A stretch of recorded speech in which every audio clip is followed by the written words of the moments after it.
I will know a little bit more about you, and I'll also know you're definitely out there, which is crucially important, that you can definitely hear us. So what we're going to be doing very shortly is we're going to be running through the expert panel Q&A webinar that's part of the Keep Optimising podcast. And as part of that, we will be giving you even your chance to ask your questions about SEO. So hopefully you brought a couple along with you. I've had some sent in already from people who can't quite make today's recording, but who are looking forward to the replay. So I've already got some questions from podcast listeners, but I'm hoping that those of you who are live on the call will have some for us too. So let me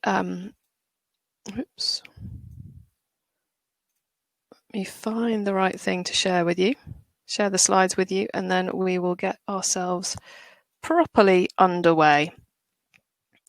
So as I said, this is our expert panel Q&A webinar. Today is all about SEO and what should be on your to-do list right now, plus your questions based on what our marvelous podcast guests took us through. We are also... if you haven't yet heard any of the episodes, don't worry, you're still allowed to be here. You can still partake, and then you can catch up afterwards by heading to Spotify, to Apple Podcasts, or keepoptimising.com to catch them, the rest of the episodes, the rest of our podcast SEO content. Today's guests, who you'll be meeting very shortly, are the marvellous Luke Carthy, who's an all-round SEO and CRO god, and who today announced his launch of his own e-commerce project, which is very exciting. And if you are interested in, if you like what Luke's saying, you enjoyed his podcast episode, then do remember that you can subscribe to his free webinar series, Let's Talk Shop, at lukecarthy.com. We're also joined by Justin Seibert, president of Direct Online Marketing, which is a top 200 premier Google partner agency. That is a serious achievement. We are very lucky to have him with us today. And they have an upcoming Black Friday is Closed, very intriguing title for a webinar, coming up on the 17th of September. There you will get a playbook for dominating 2020's holiday season. You can find that at www.directom.com/Black Friday. And then last but not least, we also are joined by Geoff Atkinson, who is the ex-SEO manager at Overstock and also the founder of Huckabuy, who have just launched a beta page speed product. It's so new that we didn't even talk about it on his podcast episode. That's how new it is. And as we all know, page speed is crucial for your SEO performance. And this new page speed product, you can find out about it at huckabuy.com/SEO-software/page-speed. Don't worry, all these links are going to be in the email I send you with the replay video of this as well. So feel free to scribble it down, or you can wait for that email when it comes out tomorrow. And when you get in contact with their team about that product, if you mention Keep Optimising to the sales rep, then you can get 2 months free trial of that beta product, which is rather cool. And then, of course, you've got me, Chloe Thomas, host of the Keep Optimising and eCommerce MasterPlan podcasts, which you can find on Apple Podcasts, Spotify, and at keepoptimising.com. Okay, so you can't do an expert panel webinar without some experts. So guys, can you please turn on your video and audio and come and join me? And I will switch us into the correct mode. Oh, no, that's not the mode I wanted. Hold on a second. See, new technology. I did this so seamlessly last time. And then this time, I have failed to do it quite so seamlessly. We need to go into that one. There we go. That's what I was trying to do. Hello, guys. Luke is on his way in. I suspect we need some video from you, Luke. But in the meantime, Geoff, would you like to say hi to the audience? Hello, everyone. Geoff Atkinson here in Park City, Utah. Very cool. And then we've got Justin here as well. Hey, everybody. Thanks for joining. And then we've got Luke. Hey, late to the party as always. I'm so sorry. I clicked the wrong button. Right? Yeah, Luke Carthy, e-commerce guy here doing stuff. That's okay, Luke. I clicked about 5 wrong buttons, so you are most certainly excused from that. So guys, if you've got questions you would like to ask our amazing panel, then do add those in the chat box. You just need to type it in, send a message. I will see that and I will do my best to filter it into what we're asking them today.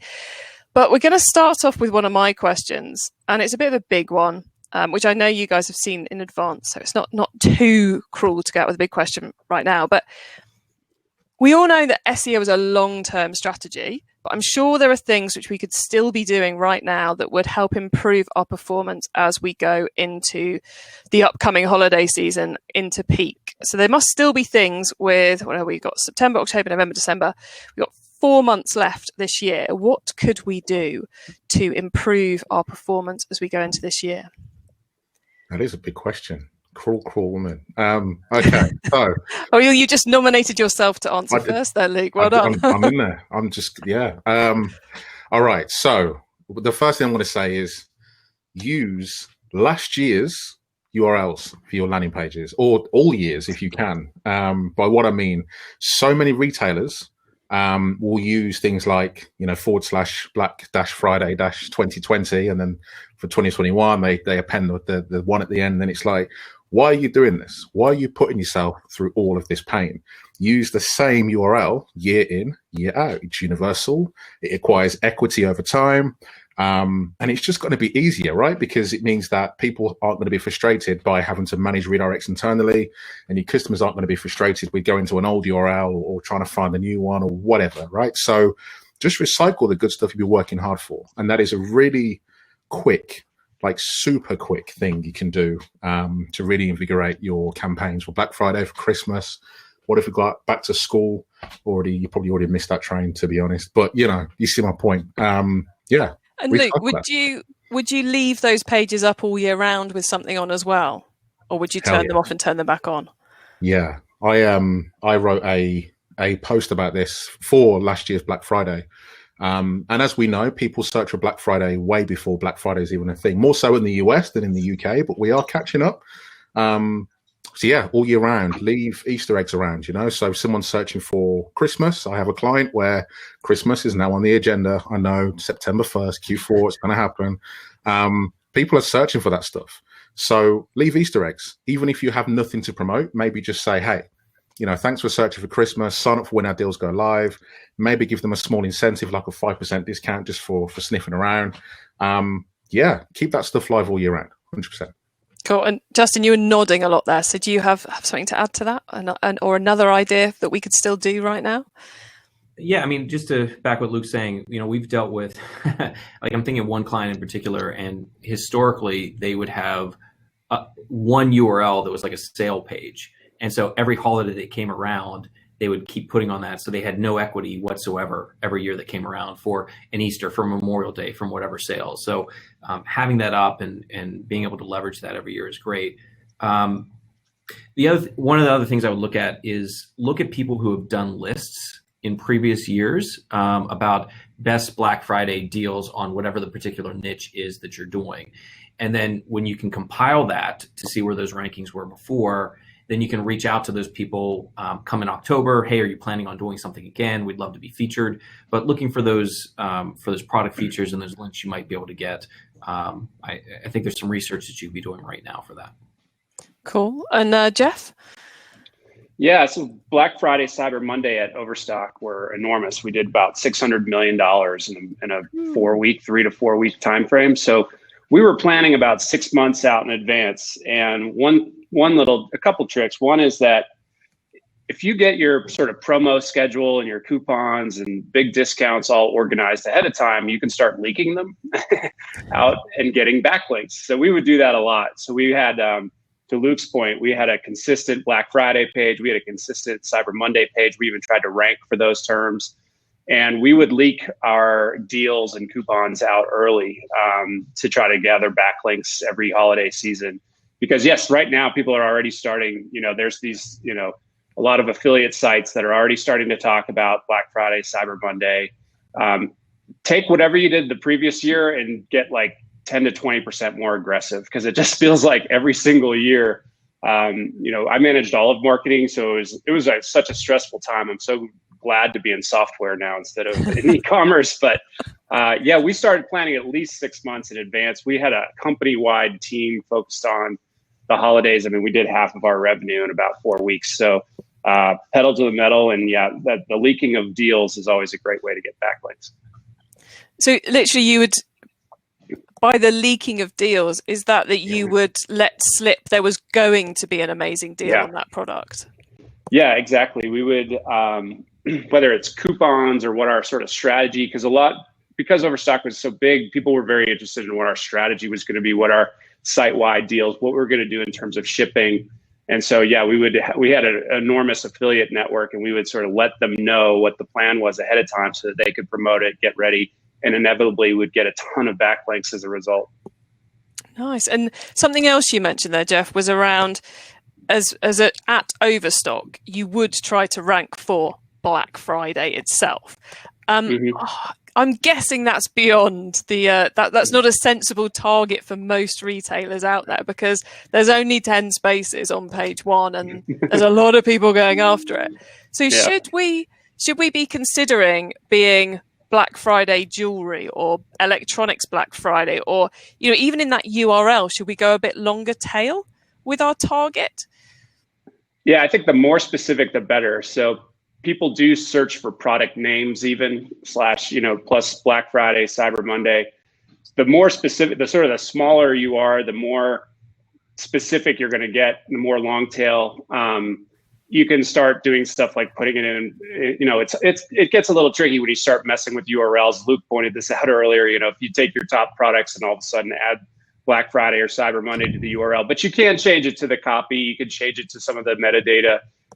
You could change the structured data to show that you're doing a deal and that it's a special offer for Cyber Monday or Black Friday. So there's ways to sort of layer in the fact that these products are going to be on a deal, but you do have to sort of think about the whole URLs and the redirects. I mean, again, this is a reason why we spent 6 months planning for this big push. We'd start pushing this stuff out, about a month before Black Friday hit.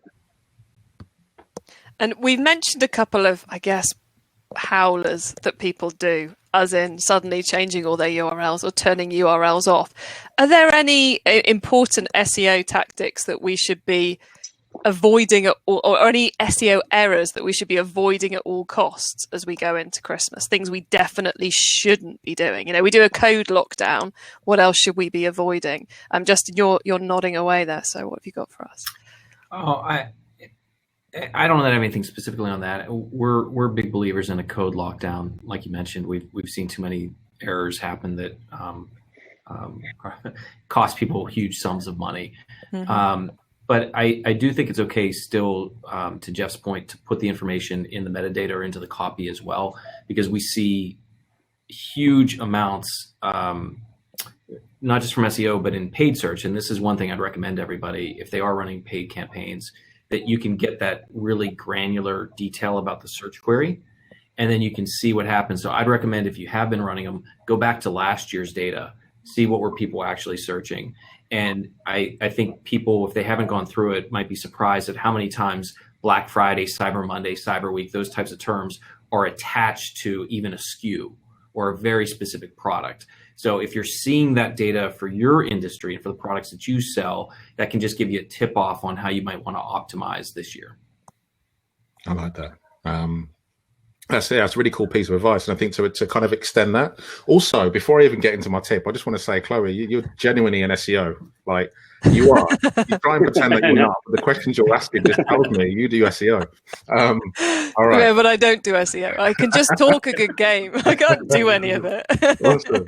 So I think also that to second that, your internal site search is really, really important here. And there's been so many retailers I've called out quite publicly, and I will continue to do so until this thing goes away, where people search on their sites for Black Friday, and it's like, hey, what are you talking about? We got no results for that query.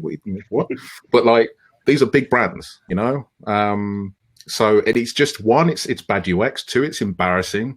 And three, it's the sort of thing that if senior management sees, like, it's painful, So be careful of that kind of stuff. Another perfect example is like console launches. We know that the Sony PS5 and whatever the equivalent Xbox is on the way, and whatever searches for these devices, although the products don't exist yet, the last thing you want is to be a games retailer or a department store. People are searching for Sony PS5 or PlayStation 5, and you're going, what? We don't know what it is. Like, come on, landing pages, collect the data, send them to content, do what you got to do. So, just to second that point, look at last year's site search terms as well, because they are, if you like, free queries to optimize for. But yeah, I love that point on search. I'm obsessed with it. So yeah. Cool. Any more howlers from you, Geoff, that people should avoid? I think the big one is you just see sites change pretty dramatically ahead of the holidays, and they just get into trouble inevitably. So sometimes they'll just push out a whole new site, 3 months ahead, and they think that they're on lockdown and all their rankings go away. So if you are relying on SEO traffic, or it's a big piece of your business, you really have to be locked down for about 6 months ahead of time. So now's the time, if you haven't already, don't relaunch a new site. Don't do a huge URL redirect project. And then I loved Luke's idea of the internal search, and search queries just changed so much in the holidays. And so do look back at last year. Make sure you're prepared, have landing pages. A lot of times you'll find opportunities where there's just unique search terms that aren't searched for any other time of the year that are pretty low competition. So build out landing pages for those and go after them, because it's a totally different ball game, and conversion rates go nuts. And so, I like the idea of looking at last year and trying to find some opportunities.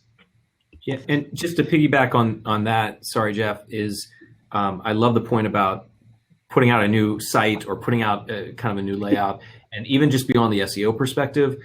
A lot of companies tend to think that because they're following best practices, or just in their gut, that what they're putting out there is going to be better. A lot of times they'll put something out that they haven't tested, and they think the conversion rates are going to be better. Maybe they will, maybe they won't. But that is not the time to be testing it. Test that beforehand. Don't rely on putting something out there right before your heaviest season and just cross your fingers and hope that it's better. Yeah, more good advice. Well, look, audience out there, none of you have asked any questions yet, and I'm going to give you a warning about that, because the last one of these we did, everyone started asking questions with 10 minutes to go, and surprisingly enough, we couldn't fit them all in. So if you've got a question you're thinking of asking, add it now, and then I've definitely got time to get it answered for you. Now, I did mention I had a couple of these sent in ahead of time by some retailers who couldn't make it. So thank you to Sam Grant from Toolstop for sending this in, who wanted to know, which I think kind of fits what we've been talking about so far, but how often should we review our category page content to account for changes in search behavior? Which partly fits with the adding the word Christmas or Black Friday to every category page, but for other search behavior that we're finding, maybe from our search queries, we're seeing search query reports on Google Ads, or that we're seeing from on-site search queries, how often would you be tweaking those category pages? Wow. Okay. So my thought on this immediately is if that's in your to-do list, then you got to be all right. Like, you've got to be doing things really well to kind of be thinking, when should I go and reupholster my category? It's one of those things, that is a nice to have rather than a critical part of SEO. And the reason why I think that question comes from someone who, and I don't mean to come across, I'm just thinking out loud, but who's thinking about how to optimize for search engines rather than how to optimize for users. Because in those cases, this was where you normally start to lose. So my question back to that question would be, actually, why don't you go and take a look at all your categories and find out the ones that have no products in? Why don't you go and find out all the filters that have no products in? Because that is a heck of a lot more important than tweaking the copy on a category page, for example. That doesn't mean don't do it. It just means it's lower on the priority list. So it's not that it's not important, but then it also depends on what category. You're talking about like a third tier category, which is like, quite niche. So if you've got like, I don't know, okay, they're in tools. So if you've got, say, drills and then cordless drills and then, I don't know, hammer drills or SDS cordless drills or whatever, then yeah, maybe. But I'd probably say, yeah, you're in a good space if that's one of your main concerns. But there's definitely a heck of a lot more things you could go after before addressing your category copy, in my personal opinion. So I guess it's one of those things, isn't it, in SEO, that the list of things we could be doing is endless. But so what we need to do is to look at actually where we can get an improvement. And if you've SEO'd every category page once, you're ahead of the pack, aren't you? Yeah, and it might not even, you might have 500 categories and you optimize all 500, but it doesn't bring you any revenue. And this is the difference between a mindset of someone who is predominantly buried in SEO and someone who is maybe like a marketing director or head of product or someone who reports to the board, where you have to look at SEO as part of the puzzle, but it's not the comprehensive picture. So we know as SEOs that yes, rankings, technical ability, search engines crawling the site and making it as easy and as fast as possible are really good SEO milestones. But the only thing that the board cares about and the only thing that the investors care about is how much money you're making and how much money you're losing. And this is kind of where you make those decisions between, do I chase the SEO unicorn or do I actually put money in the till? And I think putting money in the till is always what people want. And by putting money in the till, you actually end up then freeing up resource to get the SEO stuff done. So it's almost kind of like working backwards, because you can have a technically beautiful, brilliant site that makes no money, but you can also have a site that makes a load of money that actually has really bad SEO. So yeah, go after money before. I think. Geoff, did you have a every month we must revisit all categories task when you're at Overstock? We actually automated it. So we found that categories were, in terms of content, somewhat light, right? You have a bunch of products. So I know this is like, we had like 40 people working on SEO. So we found all these, what would be for most teams like meaningless tasks, and did them all. One of the things we did is we'd take the reviews that are flowing through a category and we'd siphon off like 10% and push them up to the category.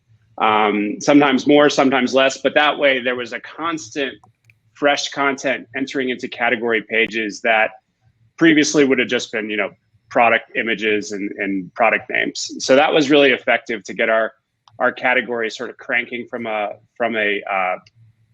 SEO and fresh content perspective. Totally agree with Luke on the conversion rate piece. We tracked conversion rate actually by category. Low conversion rate typically meant that the product mix was wrong. Right? We just didn't have what people were looking for. Actually, the best metric, and this is, I know, kind of hardcore analytics, but is the click-through rate. So say you hit a category, what's the chance that someone clicks on a product? You want that in the high 90s. If it's anything below that, like below 75, you just don't have the assortment. So you have to go, to buying and get that figured out. So you're not going to rank, right? People aren't going to link to it. So a lot of SEO and the product side are very intertwined. You can learn about both a lot. And so having those analytics flowing back and forth, we found to be just critical for our success. Nice. Okay, I'm going to go to one of. I'm going to change tack a bit, and we're going to come back to one of my questions, which is, where does SEO fit in the first year of an e-commerce business? And Justin, I'm going to come to you first on this one, just to annoy Luke more than anything else. Yeah. Luke's in it deep right now. Yeah. I mean, first of all, I'm totally stealing the reupholstering my category page phrase from Luke. I love it. I'm going to use that the first chance I get. We have these conversations all the time with people, and regardless of being an e-commerce site. And the question I think you have to ask yourself is SEO going to be important for you or not? And I'm not an evangelist that says SEO is important for everybody. There are certain circumstances where it might not be.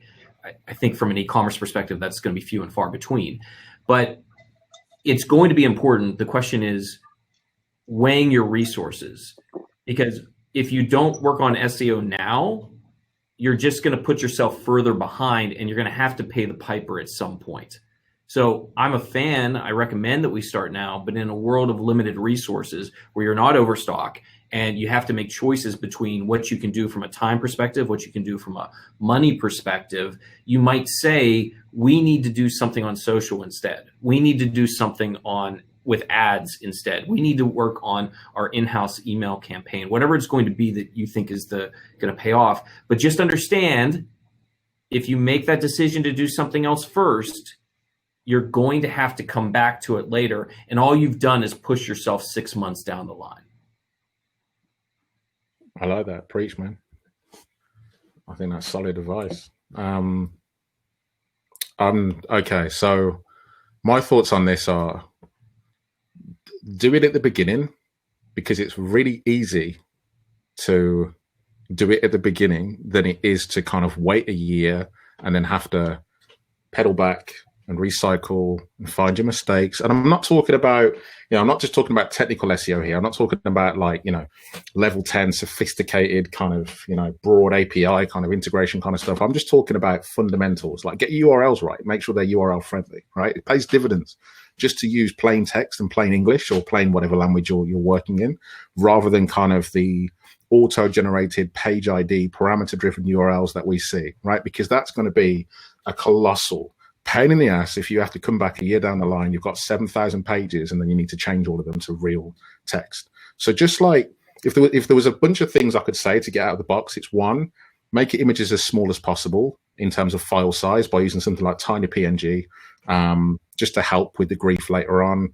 Use English or plain URLs, nice clean URLs, and subfolders, like just 3 things, right? So SEO doesn't have to be hard. It doesn't have to be difficult, and it doesn't have to be comprehensive. We're not saying, you've got 150 things on this to-do list before you can go live and you've got to do all 150 of them. But I just think having good fundamental SEO at the core of your business is going to be really helpful, regardless whether you need it later on or not. I guess it's almost kind of like, to think about it another way, I always compare SEO to like foundations. You wouldn't put a questionable foundation in a house just because you're never really going to live there, because it's like a rental property or something like that. It's just peace of mind. You do it. It has to be safe. It has to be sound. It's a house. And SEO is almost treated the same kind of way. Solid foundations.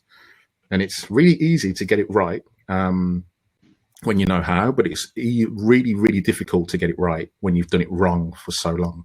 And that's why we're in jobs, right? This is why we do what we do. We're brought in to fix people's mistakes or to help them get it right from the get-go. So, yeah. So, Geoff, would you agree with the perspective we've had so far, which is that you kind of do the basics, you've got to do some in year one, but then what I'm getting is that we then ignore it, go off and generate some traffic in other ways, and then we kind of come back. So we're not going to get the basics right and then do a huge link building campaign. We're going to get the basics right, do some Google ads, some Facebook ads, drive some traffic, and then come back and review. Is that how you'd approach it? For me, the biggest issue with SEO for a new site is domain authority. So Google's just not going to care if it's a fresh domain. So I recommend often, and often it's too late, but to buy a domain that has some historical links that's relevant. That's always a jump start. It can jump start you so much, and especially if you really do your research. But if you are just starting with a new domain, link building is essential. Like Google's not even going to notice your site for months and months and months. So, and link building is really hard. It's a tough thing to do, especially for a brand new brand that's like trying to get its name out there. So I really have people think about that, because they could have a great technical SEO site, but they have a domain authority of 1.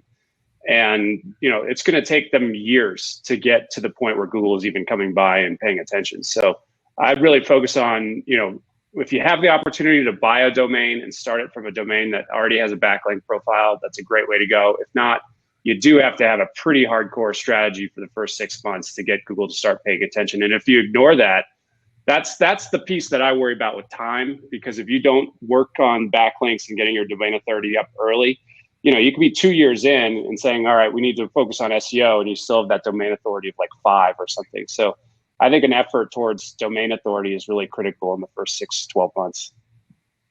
Yeah, I like that. I'm very much in agreement with Geoff on that one. I think you've kind of almost got a chicken and egg situation. because it's kind of like, do you build a brand or do you build your backlink SEO profile? portfolio? Right. And it's like almost in some ways, if you build a brand, then the organic traffic will come. And I know that's a really broad assumption because that's not always the case. But if you think about, I'm trying to think of like a big brand that's recently blown up. I don't know, Balenciaga or something. Like a brand I never heard of like a year ago. But you think about the big brand campaigns, or like a really big, powerful SEO agency that's only a year old, Rise at 7, who have built a brand and have leveraged their contacts and, have really kind of put their foot right in the industry to say, hey, I'm here, and have acquired backlinks that way. But equally, sometimes you get away with it if you're in a really niche industry. So I have a client, or had a client some years ago that worked in the cryogenics space. So they sold like the real temperature protective gloves for really cold conditions. Super niche, not very competitive at all. And in those cases, they had a domain authority of like 12, but they ranked page 1 for everything because it was so specific. It was okay. But, to Jeff's point, if you're going to be going up with people like Overstock and you're going to be going up against Airbnb and big brands, or, you're trying to sell cars and you're going up against Auto Trader, you're going to have a bad time if you don't have solid domain authority. But I think the other thing to also remember, and again, this is even myself, I've been guilty of this before, is sometimes I'm so obsessed with delivering SEO, I forget about everything else. I forget about brand and customer journey and differentiating myself in a way that I can leverage social, I can leverage paid, I can leverage affiliates. SEO is very much a big part of what, will help a brand, but it's not the only way. And to kind of circle back to your original question, by spending money on ads, whether it's social ads or paid search or PLAs or whatever you want to do, you get a feel for what customers like, what they don't. You can reinforce that before you go and blow a massive amount of cash or, hire a whole team to build something that's SEO centric. But from the customer point of view, it's way off. There's never really a right recipe to do this. It's just go with your gut, find your audience, monitor, analyze, extract as much data and as information as you can, and then kind of use that to educate your SEO situation. It's kind of an endless balancing act, isn't it? Because the effort and the funds you can put into SEO in year 1 is almost certainly not going to bring you back the level of return, the level of profit that you get by investing the same amount into Facebook ads or into Google ads. But if you want the return in year 2, 3, 4, then the sooner you invest in SEO, it's kind of the similar thing to social. The sooner you invest in it, the sooner you'll make money, but you're not going to make money this month. Justin, you work across both Google ads and SEO. So do you find businesses struggling with this? How much do I spend in each scenario, this balancing act? Yeah, absolutely. And I think people need to really understand and have a crystal clear understanding of what their goals are and what is important. And so we spend a lot of time when we're talking with someone, okay, what are your goals? What are you trying to accomplish? And then rank them. What's most important to you? Is it growing market share? Is it getting your name out there? Is it sales right now because I'm going to close the doors if I don't get them? Where does that rank?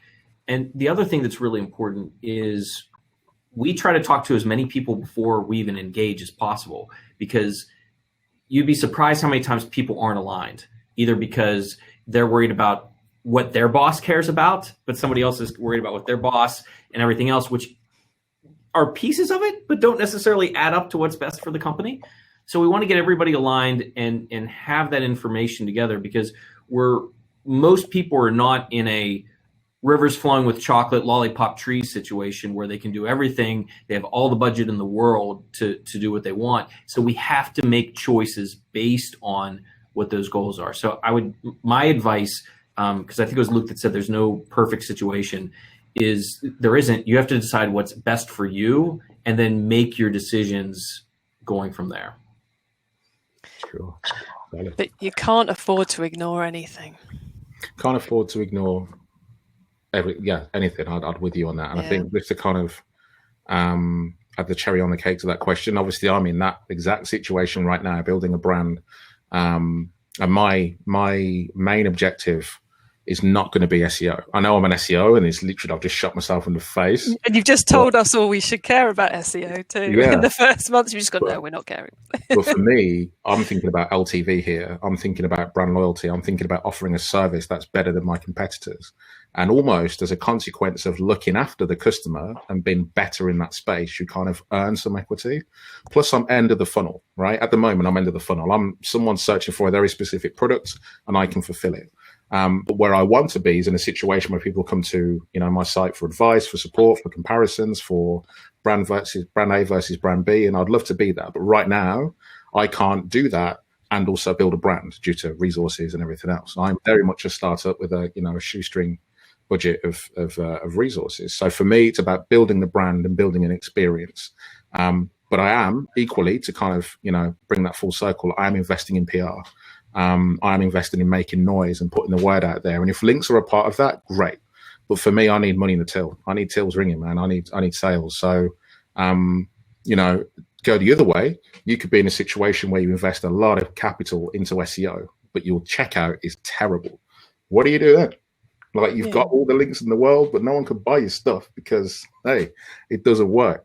And it's that, it is that balancing that to bring it forward. You make an interesting point there, Luke, which is around this blurring that we have these days between, if we get away from the on-site activity of SEO, the blurring we have between PR, influencer marketing, and SEO link building, and just making noise, which essentially all, some of that, you could almost see influencer marketing and PR as link building tactics. It's like Justin's idea earlier of looking at who wrote the top 10 electronics items, the top 10 jewelry items for Black Friday last year, and making sure that you're on their list.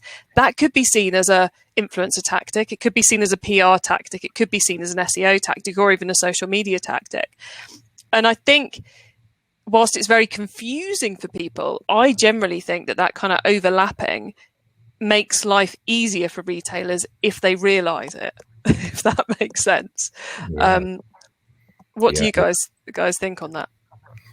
I think there's very few brands that can appreciate that all 4 or 3 or however many disciplines that are complementary should work together. And that is what I would call a product owner, and a product owner worth their weight in gold, who can almost kind of say, I need a bit of you, a bit of you, a bit of this.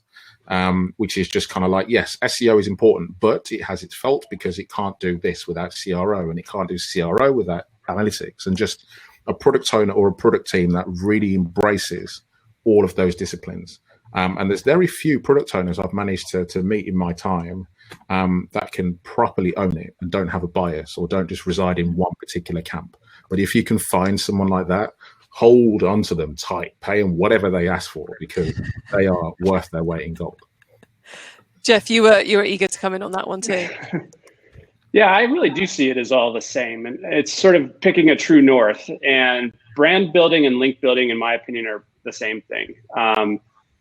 There's 2 metrics that I can normally predict if a customer is growing or not growing. And one is their domain authority increasing? And 2 are the number of searches for their brand per month increasing? And that's, searches for your brand per month is the best way to measure your brand and brand awareness. And domain authority usually trends with that. So I think the more you can start thinking them as all the same thing, and like PR is great for awareness and brand building. It's also great for backlinks. Getting your name out there will get people to start linking to you as well. It's hard to do because they usually fall into different departments or people have different goals, but keeping in mind that there's this true north that is building a brand and building a site with a great domain authority that gets the SEO rankings. If you can kind of all work towards that, that's the predictor for success. So those are the 2 metrics. Like if we looked at all of our customers and we tracked that for every single one, you can predict who's growing and who's not. Like that's those 2 metrics. And most people don't track those 2 metrics too. Like on our, if you have an exec scorecard, put those metrics at the top or at least close to the top, because those are the metrics that are going to dictate whether you're winning or losing. And so, but I do think, if you can kind of pick that true north and work towards it, PR, link building, brand awareness, advertising, I know it's sort of a comprehensive thing, and I agree with Luke. If you can find someone to actually own that, that's great, but it should be like the organization's job to really own those things and drive them. Okay, I'm going to ask another one of our questions we have had from one of our audience, which is, how can e-commerce businesses start prepping for voice search, and should we be doing so now? Well, this is my world. Okay, Geoff, over to you for this one then. Yeah, so voice search, I can actually tell you how voice search sort of works today. Voice search is essentially reading back to you search results, specifically rich enhancements in search results. So whenever you search for something now, and you don't just get the 10 blue links back, if you search for a recipe, the recipe is there and it can walk you through step-by-step instructions. Those rich enhancements are what are powering voice search, and voice search is growing. It's the first time Google's got serious competition with Amazon, with Alexa, and Apple with Siri. So it's a kind of a fair fight right now, which is interesting. And it's going to just keep ticking up as a percentage. Just one stat that's interesting on this is that search now, 50% of searches are 0-click. So they don't actually click through to a website. So that you're just getting the answer from voice, or you're getting it right on Google. So that's like a huge metric, and I think it's just going to increase. So the structured data is what powers typically rich results and structured websites. So really good structured data, and looking at how do I actually capture those rich enhancements and those rich results. That's gonna put you in a position to get voice search. But it is interesting now where there's clear winners when it comes to these things, and there's people that just aren't, just don't exist. It doesn't read back to you 10 blue links. It just gives you one answer. And that answer is going to be usually what's featured at the top of the search result. So you've got to be both worthy of being at the top of the results and have structured the information on your page so as the search engine can pluck out that bit with confidence that it wants. Yep, exactly. Yeah. I'm a bit on the fence when it comes to voice search. I feel like it's like the iPhone versus Android war of SEO, right? Like, it's so difficult to track properly. And it's so difficult to kind of say, because everybody wants in digital, right? How much money did I put in and how much return did I get out? Or if it's not a monetary thing, what traffic, what volume, how many likes? And with voice search, it's really difficult. And I've worked with a number of brands, and I've obviously liaised with a bunch of other SEOs who have shot themselves in the foot by optimizing for voice search, because no one needs to come to your site anymore because it's right there. I can't remember specifically what vertical they were in. But it was an FAQ that, tens of thousands every week used to ask this question. And before, they may have had a couple thousand visits to their site. And now they had like in the low hundreds, because there's no need to click. The answer's already there. But also in an e-commerce centric situation, it's not impossible, but it's highly unlikely it's going to lead to a purchase. So not only are you kind of got less traffic, it's less likely to convert. But my position on this, to kind of complete this question on his head, I'm so sorry, is image optimization. I think that's the future in e-commerce, because for those who have children or grandchildren or whatever, you give a young child a device. Most of the time they will, especially if they don't read and write yet because they're kind of young, Google image search, find what they want, click it, and that sort of thing. Or people who are out and about in town, they'll take a picture of something, and obviously then you've got other results back of that same image or similar images that you can then go ahead and buy. That is a lot more receptive from a kind of, hey, buy my stuff, than voice search. But voice search has its uses. I use it, not anywhere near as much as what I could. But yeah, it's one of those things. I don't think it's big enough yet to kind of be the next kick up the backside that in e-commerce, but it's got its place. And hey, yeah, people use it. Okay, so we're optimizing now for both voice and image search because we want to cover all our bases. Okay, we've had a question come in from B, who's asking, okay, ready for this, guys. Is there a magic number for the meta keywords that you put in a page? Also, when talking about the yearly promos, would it be good as well to have those in the meta keywords all year round? Justin, I'm going to come to you for this one.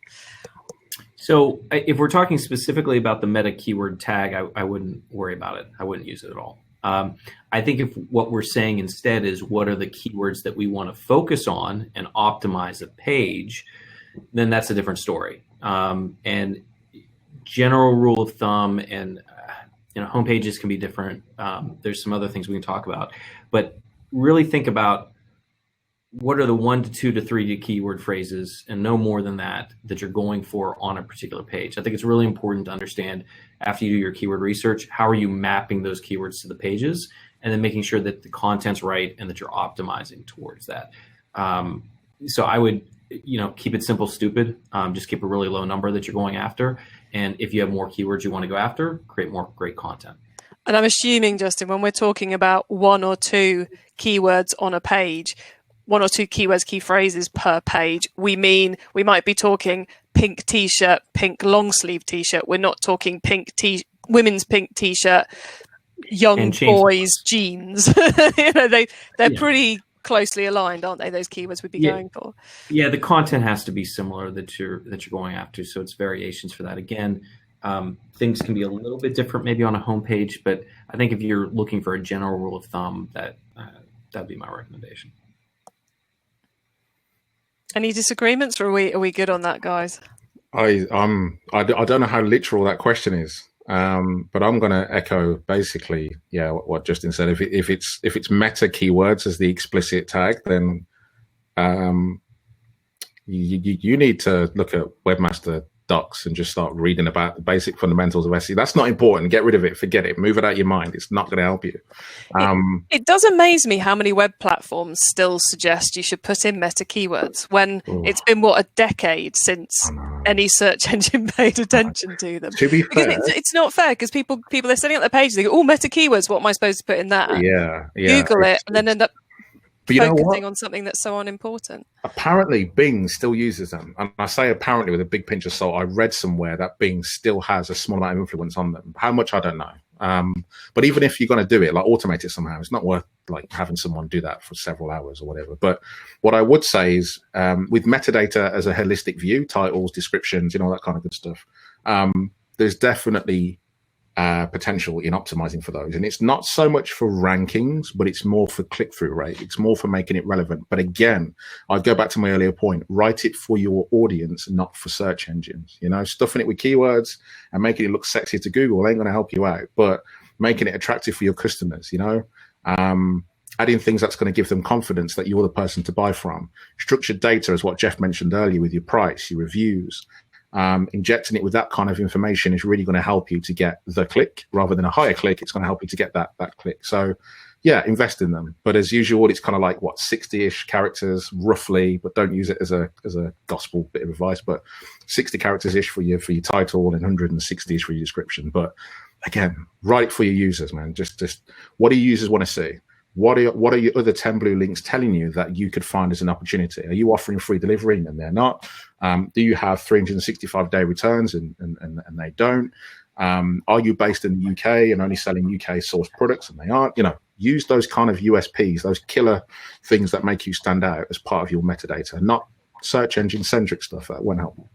So if I tweak the second half of B's question to be, when talking about the yearly promos, would it be good as well to have those in the meta description all year round? We're saying probably not, because our meta description copy is less going to be picked up for what we rank on and is more about getting someone to click through to the website. Geoff? What I've found with sort of the promos and yearly promos, whatever you want to call them, you can sort of bucket it all together into a coupons and promos page.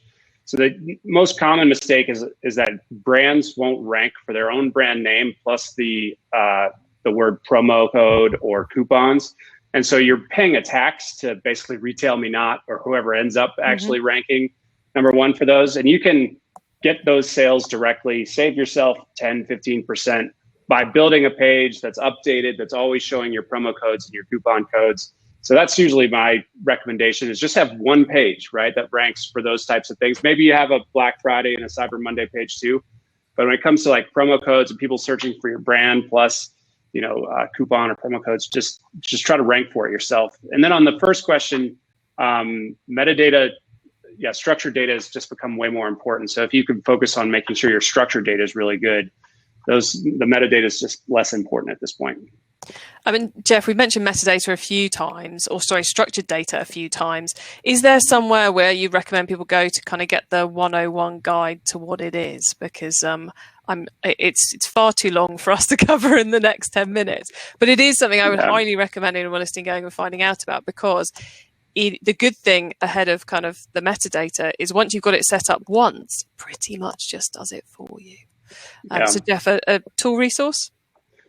I mean, we have a page about structured data on our site on Huckabuy that links out to sort of the most authoritative resources when it comes to structured data. So that's a great place. And then we linked primarily to Google, right? They actually document what they want and what they're looking for from it. So either go directly to Google or we kind of summarize it in a page on our website. Awesome. Geoff, if you can drop me a quick email with that link, I'll make sure it goes out with the replay video to everybody, because that sounds like a very useful place to go to make sure people are getting the right data. Right. Audience, if you type very fast, I've got time to ask one more of your questions. Just do a countdown. 5, 4, 3, 2, 1. No one's typing fast enough. Okay, so let me pick one of these ones then. Choices. Okay, this is one I saw on Twitter last week and was like, really? So someone was sharing about the fact they had found, they'd taken on a new SEO client, and they were talking to the client's webmaster because they were trying to work out why none of the category pages were ranking. And then they discovered that in the robot text file, which is a really important piece of techie stuff that once you get it set up, you can forget about for everyone watching. We're not going to get deep into robot text files here. But the robot text file was stopping any spider, any search engine from crawling the category pages because they were low value, which clearly is a terrible, terrible decision on 99% of websites. Chloe's just trying to get us all wound up. Just trying to get us to open the drinks cupboard after this and just like get you all going. Cry into a beer or something. Now, I'm not going to ask you is that a good idea or not, because we all know it's not. But are there any pages which you would routinely keep spiders out of, keep the search engines out of on an e-commerce site, or would you just let them go everywhere? Checkout, right? Any sort of cart and checkout, but other than that, let them rip. All right.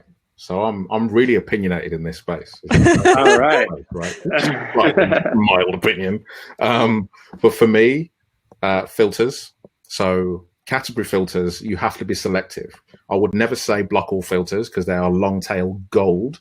But if you get it wrong, it can also be huge amounts of, black hole crawling for kind of bots and just burns the crawl quota, if you still believe that's a thing.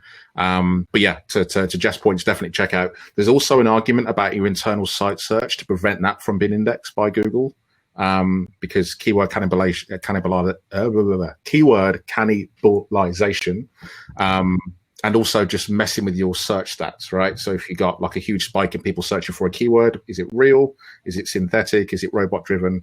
Outside of that, what else have we got?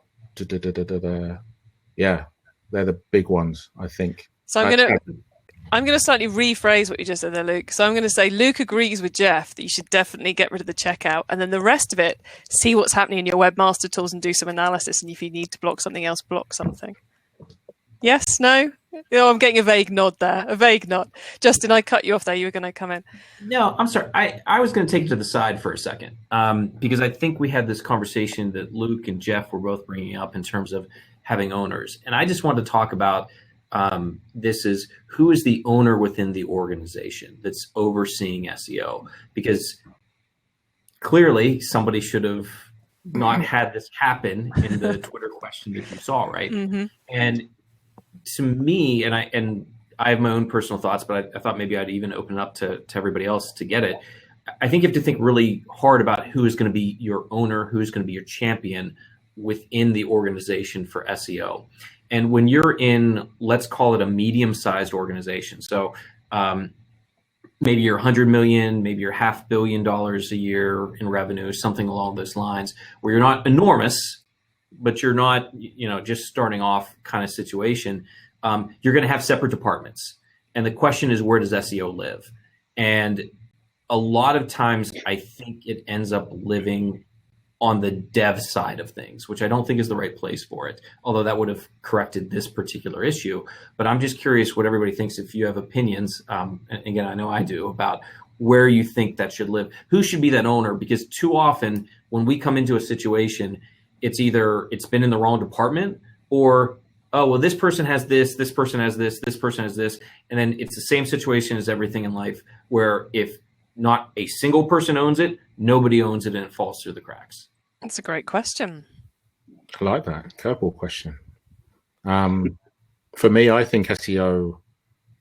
All right. If we said digital products as like a broader umbrella than just SEO, I think it's a big enough deal to be on the board. And I think this is where you kind of CTOs, CMOs live. I personally think it should report into a CMO. It should be that important. It shouldn't be an auxiliary to marketing. To Justin's point, it shouldn't be it shouldn't be a dev bolt-on because it's technical and therefore it can just go there, because we already know, unless you have an IT person who's profound and well-versed in SEO, then it causes mess. It's messy. And even if they are well-versed in SEO, they don't have the context. They don't understand, they're too far away from the customer to understand what is right and what is wrong, even though technically it could be the right thing to do. From a customer point of view, it could be an absolute nightmare and it could then cost money. So yeah, I think it needs to live within marketing, but it needs to be properly put on the map and accommodated for at board level. And I've previously worked in-house where that's not been the case. It's been almost seconded to marketing, which is a shame, because it almost is the foundations of many big brands in that space, especially if they're entirely online, right? And omnichannel, like so many retailers can be. And especially with COVID, where everything's online. So, don't make that mistake.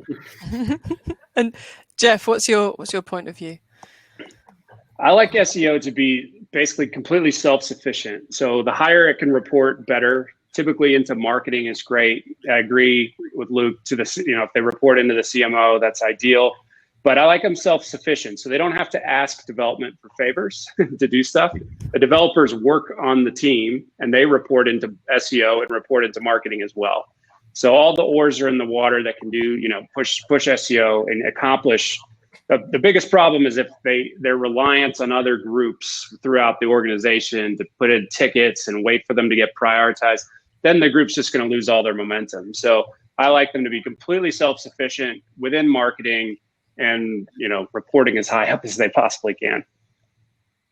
Love it. Well, look, I love the fact you asked that question, Justin, because that was a really good one. Has hopefully helped those out there.